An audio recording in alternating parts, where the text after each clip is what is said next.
Bienvenidos a este su programa La letra pequeña de la Biblia. Veníamos diciendo que Abraham era el portador de la ley porque lo enseñó Noé. La ley no era escrita, era oral y se traducía y se pregonaba de boca en boca. Y Abraham le enseñó a sus hijos, a Ismael, a Isaac, a sus nietos, Esad y Jacob, o sea, Esaú y Jacob. Esad era un cazador, igual que Nimrod, y le gustaba ir a cazar. A Nimrod también era un fuerte cazador, y un día se encontraron en el mismo territorio para cazar. Nimrod iba con sus soldados, pero se había separado de sus soldados y se quedó con dos guardaespaldas. Tropezó con Esad, Esad mató a su guardaespaldas y mató a Nimrod. O sea, se cumplió la profecía que habían dicho los adivinos, los magos, que Abraham, o la estirpe de Abraham, mataría a Nimrod. Murió Nimrod, pero no murió su legado. ¿Cuál es su legado? El legado de Nimrod.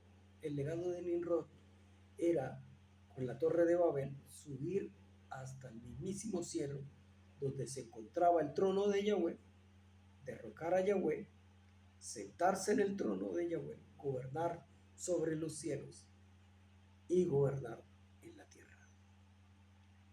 Bueno, murió Nimrod, pero quedó su doctrina. Ahora, la doctrina babilónica fue cambiando de, no su doctrina, sino fueron absorbidas por otros imperios. Por ejemplo, cuando surgió el imperio medo-persa, que fue en la misma región donde estaba Babilonia, que era Irak e Irán, subieron los iraníes, los sirios, los jordanos, y se apoderaron de todo el territorio y se llamó el imperio medo-persa. Ese imperio absorbió la doctrina babilónica. Cuando Darío perdió la guerra con Alejandro Magno, surgió el imperio griego. Los griegos también les gustaba absorber doctrinas de otros pueblos para poder así gobernar mejor sobre las regiones donde iban, y absorbió la doctrina babilónica. Ahora, cuando el imperio griego se divide en cuatro, porque murió Alejandro Magno, hubo un rey griego que estaba en Egipto que se llamó Ptolomeo II. Era el hombre que hizo la biblioteca más importante de la época, la biblioteca de Alejandría. Mandó a llamar a los 70 judíos para que tradujeran la Biblia, y los helenistas absorbieron parte de la doctrina judía. Cleopatra, que era hijo de Ptolomeo, hija de Ptolomeo, ¿sí?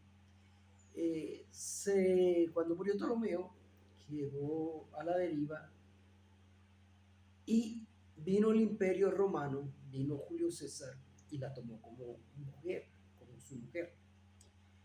Y Julio César se volvió helenista y convirtió al imperio romano en helenismo puro. La declaró como religión de Estado. Los romanos llegaron a Judea y Samaria en la época 34 años antes de la venida del Mashiach, o del nacimiento del Mashiach. Y absorbieron ellos la doctrina helenista, llegaron a Judea y quisieron dominar al pueblo judío con la religión helenista, pero los judíos fueron muy pocos los que se introdujeron en el helenismo y era muy difícil con el pueblo judío que abandonara la ley de Yahweh. El pueblo judío viene de la raíz de Abraham, de las 12 tribus de Israel, y guardaban la ley del Creador. ¿Qué hizo un emperador llamado Constantino en el año 325?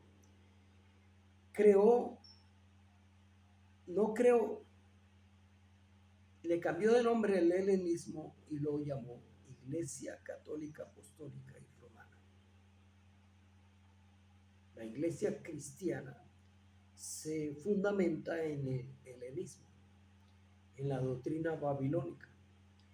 El mismo Papa lo dijo, el mismo Papa Francisco, en el año 2013, cuando él fue declarado Papa, se reunió con todos los cardenales, obispos, sacerdotes en el Vaticano y les dijo: estoy entre diversidad de pensamientos, estoy en Babilonia. Él mismo lo dijo. Entonces, ¿por qué quiso crear Constantino una nueva iglesia y un nuevo Dios?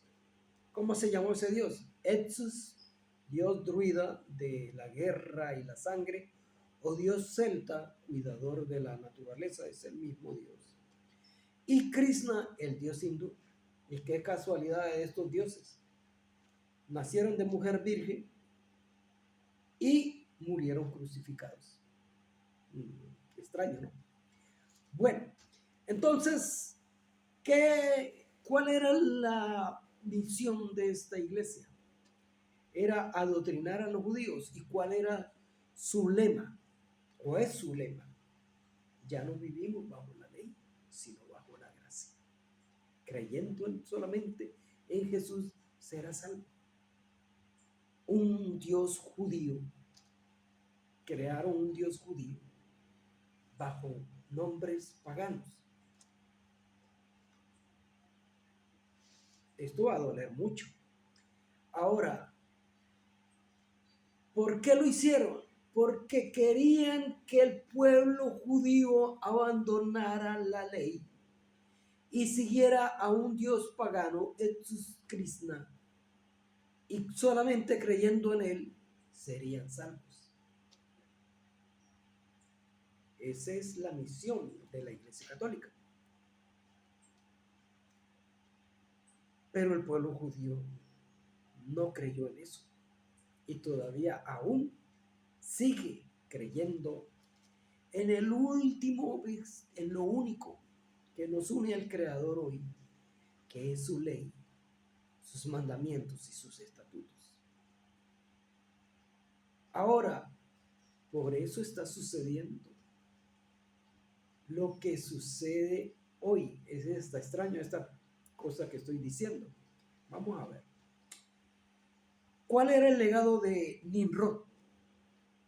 El legado de Nimrod era subir al cielo, derrocar al Creador, sentarse en el trono del Creador y gobernar sobre el universo y sobre la tierra. Y aquí hay algo que a ellos les estorba y no han podido hacerlo simplemente por el pueblo judío que existe hoy y que es portador de la ley del Creador. Entonces, ¿qué es el pueblo judío que tiene de especial? Que guarda la ley y los mandamientos del Creador, que es lo único que los une al Creador. ¿Y qué quieren esta gente que todavía siguen el legado de Nimrod? Quieren destruir al pueblo de Israel para ellos gobernar en el universo y en la tierra, sin el Creador.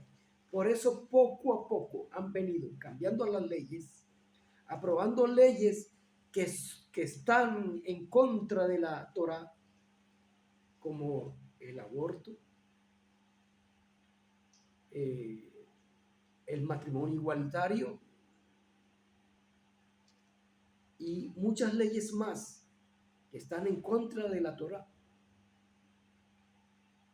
porque ellos quieren vivir de acuerdo a sus leyes, de acuerdo a sus normas, de acuerdo a la doctrina babilónica. Y por eso hoy dicen tantas mentiras sobre el pueblo de Israel, sobre el pueblo judío, porque quieren destruir lo único que nos une a Yahweh, que es su ley. Hoy voy a leerles un verso bíblico que está en Eclesiastés. Lo dijo el hombre más sabio de este mundo y es uno de mis versos favoritos.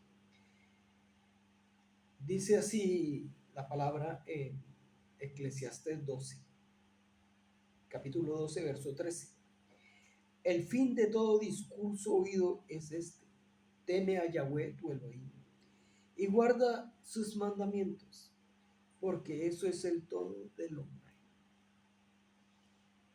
Teme a Yahweh su Elohim, guarda sus mandamientos, guarda sus leyes, porque eso es el todo del hombre. Yahweh los bendiga.